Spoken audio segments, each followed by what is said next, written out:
Jai Hind to all of you, my dear student. So, I Bipin Mishra, TGT English of SRPS. Welcome you all to the online class of English literature. So, my dear student, today I am releasing here part second of a chapter Gulliver's Travels. So, let us read and find out the facts and enjoy the chapter. So, in the part first, I explained you that on 16th of the June in 1730, Gulliver Travel means Gulliver was a name. He and his men as captain sent dozen of men with the vessels of the water to find the water on the land to found anywhere. When they came out on the land, they did not found any kind of river, neither any inhabitants they can found. So they started exploring the land, and the whole land was the barren and the rocky.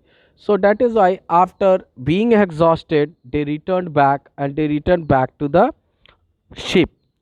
But before a Gulliver can return, he found that a huge man was running behind the ship, and the huge man, then the sea and the water of the sea were reaching only till his knees. So, till here, as I had explained, now coming further. It was impossible for me to climb because every step was 6 feet high, and I was trying to find a gap in the hedge when I discovered one of inhabitants in the next field walking towards the fence. ये तब मेरे लिए बहुत ही नामुमकिन था चढ़ाई करना, क्योंकि हर एक स्टेप जो भी मैं ले रहा था वो लगभग 6 फीट ऊंचा था, और मैं कोशिश कर रहा था एक गैप फाइंड करने की उन मेड़ों के बीच में। जब मैंने ये डिस्कवर किया कि उनमें से कोई एक इनहेबिटेंट्स है, जो कि मेरे अगले फील्ड में मैंने देखा कि बगल के फील्ड में एक इनहेबिटेंट्स, एक इंसान, एक आदमी है जो कि उस फेंच के सामने चल रहा था। He was of the same size as the creature chasing the boat. वो भी उतना ही बड़ा था जितना बड़ा कि वो क्रिएचर था, वो आदमी था जो कि बोट के पीछे पीछे दौड़ रहा था। I was struck with utmost fear and astonishment and ran to hide myself. मैं बहुत ज़्यादा वहीं पर खड़ा हो गया, मैं बहुत ज़्यादा डर चुका था और मैं आश्चर्य में था, मैं बहुत ज़्यादा एस्टोनिशमेंट में से I was very much surprise. So that is why I ran here and there to hide myself. He called in a voice much louder than a trumpet.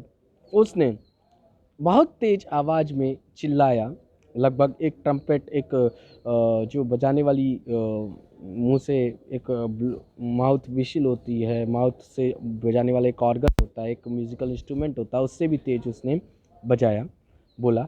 It sounded like thunder, और वो ऐसे आवाज़ कर रहा था जैसे कि बादल के घड़घड़ाना की आवाज़ हो। 7 monsters like him came towards the field and ready to reap the corn. 7 और लोग उसकी तरह आए, और वो लोग फील्ड की तरफ, और वो लोग उस फसल को काटना चालू कर दिए। They carried a reaping hook which was very big. उन लोगों ने साथ में एक रीपिंग हुक लेकर के आए थे जो कि काफ़ी बड़ा था, बहुत ही बड़ा था। When one of the reapers approach where I lay hidden I screamed as loud as I could. जब एक उसमें से खेतों को काटने वाला आगे आया जहाँ पे मैं पड़ा हुआ था, छुपा हुआ था, तो मैंने चिल्लाया, जितना तेज चिल्ला सकता था उतना तेज मैंने चिल्लाया। The creature stopped reaping, picked me up between his thumb and the forefinger and brought me close to his eyes 60 feet above ground. That creature, that creature, after listening my noise, he stopped reaping. He picked me up between his two fingers. उसने अपने दोनों, एक अंगूठे के और बीच वाली अंगूठा और जो पहली वाली उंगली होती है उसके बीच में उसने मुझे उठा लिया और लगभग ग्राउंड से 60 फीट ऊपर उठाया। He looked at me with curiosity and blew my hair aside to get a better view of my face. वो मेरे तरफ ईगरनेस के साथ देखा और मेरे बालों को इधर उधर उसने ब्लू कर दिया, साफ कर दिया, ताकि मेरा चेहरा अच्छे से देख सके। He called his friend and gently placed me on the ground. उसने अपने दोस्तों को बुलाया और मुझे बड़े आराम से ज़मीन पर रख दिया। They all sat on the ground to take a good look at me. वो सारे लोग ज़मीन पर बैठ गए ताकि मेरा अच्छे से मुझे देख सके। आई वॉकड, मैं आगे की तरफ बढ़ा। स्लोली बैकवर्ड्स एंड फॉरवर्ड, धीरे धीरे पीछे की तरफ और आगे की तरफ।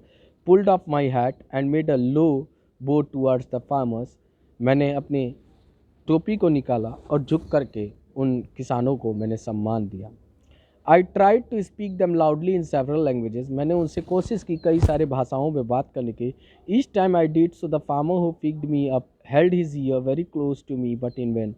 हर बार जब भी मैं बोलता तो वो फार्मर मेरे बगल कान लाते, लेकिन सब बेकार रहता। The farmer took me to his house and placed me at some distance on the dining table which was 30 feet high from the floor.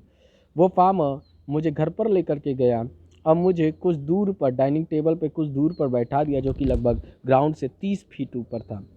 Dinner was brought for the farmer in a dish which was 10 feet in a diameter. Dinner लेकर के आया गया उस किसान के लिए एक बर्तन में जो लगभग 10 फीट था, जिसकी जिसकी डायमीटर कितनी थी, 10 फीट थी, यानी radius 5 feet. The farmer's wife scrambled some bread and placed it before me. उस फार्मर की पत्नी ने कुछ रोटी के टुकड़े मेरे सामने टुकड़े टुकड़े किए और मेरे सामने रख दिए। It was purring of a cat that was 10 times larger than an ox. और बगल में ही बिल्ली म्याऊं म्याऊं कर रही थी, जो कि लगभग एक बैल से 10 गुना बड़ी थी। The farmer's wife was stroking him. Farmer की पत्नी उसको बार बार स्ट्रोक कर रही थी। Then entered the farmer's 1 year old son in the arms of a lady. फिर अंदर फार्मर का एक 4 साल का बेटा आता है लेडी के बाहों में। On seeing me the child grabbed me from the table and put my head into his mouth. मुझे देखते ही उस लड़के ने मुझे टेबल पर से उठा लिया और मेरा सर अपने मुंह में डाल लिया। I shouted so loudly the baby dropped मी। मैं इतना तेज चिल्लाया कि उस बच्चे ने मुझे नीचे गिरा दिया। I would have broken my neck if mother had not held her apron under मी। मेरा सर मेरा गर्दन टूट गया होता अगर माँ ने अपना एप्रॉन मेरे नीचे नहीं रखा होता।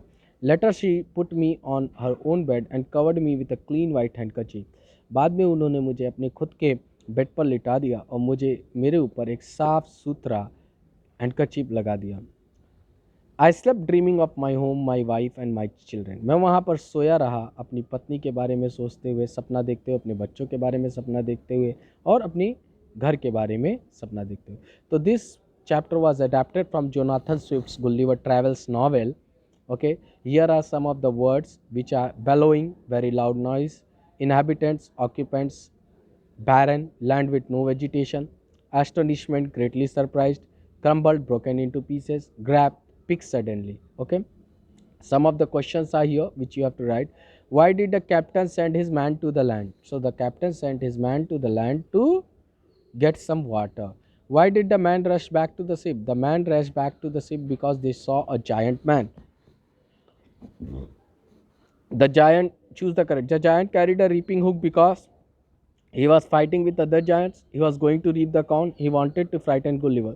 So answer is B. He was going to reap the corn. They put Gulliver on the ground to look at him because उन्होंने गुल्लीवर को ग्राउंड पे इसलिए रखा, क्यों? They had never seen a human face. They thought that he was tall. They had never seen such a tiny man. क्योंकि उन लोगों ने कभी भी इतना छोटा आदमी नहीं देखा था। Answer number C. Gulliver was a farmer, a sailor, a dwarf, a giant. A sailor. Name the creature to whom would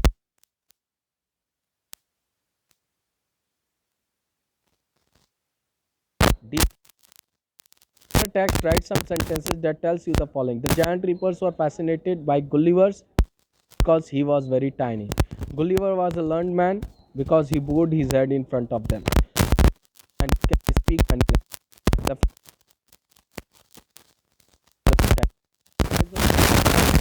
because he kept placed the Gulliver on her bed and put over him. So now here read the following sentences carefully. You have to write: the giant's farmer voice was as loud as bellowing trumpet, or a giant's farmer voice was as loud as a thunder. Okay. When something is very cold, we say it is as cold as ice. This is because ice is very cold. Here in this way. So here now you have to complete some of the things. Okay. You can complete it. As slow as tortoise, as sweet as honey, as white as snow, okay, as strong as ox, as black as night, as red as rose, as some of the words here which I am not getting. Okay, you have to write as warm as a toast. Hmm. Now, as gentle as a feather. Okay, and as light as a breeze. In this way, we have completed, yeah, some of the experiences. So in this way, complete all the exercises, my dear student. I hope all of you would have enjoyed Gulliver Travels chapter. So here I am completing my lecture. Thank you and have a nice day.